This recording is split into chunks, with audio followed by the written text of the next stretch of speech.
Mark ಹಾಕೋಬೇಕಂದ್ರೆ ಫ್ರಂಟಲ್ಲಿ shape ಕರೆಕ್ಟಾಗಿ ಬರ್ತಾ ಇಲ್ವಾ, ಈ ರೀತಿ ಟ್ರೈ ಮಾಡಿ ಬರುತ್ತೆ. ಹೆಲೋ ಫ್ಯಾಷನ್ ಲವರ್ಸ್, ನೇತ್ರ ಅವ್ರು ಕೇಳಿದ್ರು ಫ್ರಂಟ್ ಸ್ಲೀವ್ಸ್ ಅಲ್ಲಿ ಶೇಪ್ ಕರೆಕ್ಟಾಗಿ ಬರ್ತಾ ಇಲ್ಲ ಅಂತ. ಇವತ್ತು ನಾನು ಅದಕ್ಕೆ ಈಸಿ ಟ್ರಿಕ್ಸ್ ಹೇಳ್ತೀನಿ ನೋಡಿ. ಇಲ್ಲಿ ನಾನು ಸ್ಲೀವ್ಸ್ ಆಲ್ರೆಡಿ ಮಾರ್ಕ್ ಹಾಕಿದ್ದೀನಿ. ಫ್ರಂಟ್ ಯಾರಿಗೆ ಶೇಪ್ ಮಾಡ್ಲಿಕ್ಕೆ ಬರಲ್ಲ ಅಲ್ಲ, ನಾನು ಅವರಿಗೆ ಈಸಿ ಟ್ರಿಕ್ಸ್ ಹೇಳ್ತಾ ಇದ್ದೀನಿ.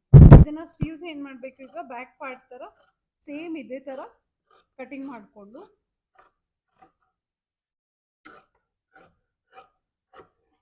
ಈಗ ಏನು ಮಾಡಬೇಕು, 1 ಇಂಚ್ ಸ್ಲೀವ್ಸ್ ಏನಿದೆ ಅಲ್ಲ ಈ ಥರ ಇಟ್ಕೊಂಡು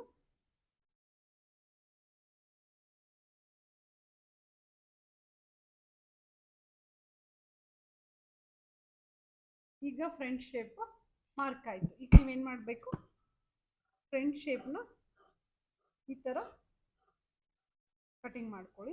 ಅದಾದಮೇಲೆ ಇದು ಎರಡೂ ಸೆಂಟರ್ ಚೆಕ್ ಮಾಡಿ.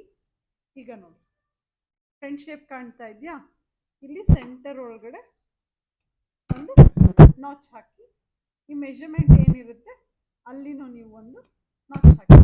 ಹಿಂದ್ಗಡೆ ಕಾಣ್ತಾ ಇದೆಯಾ? If you like this video, please like and share with your friends and follow us for more updates.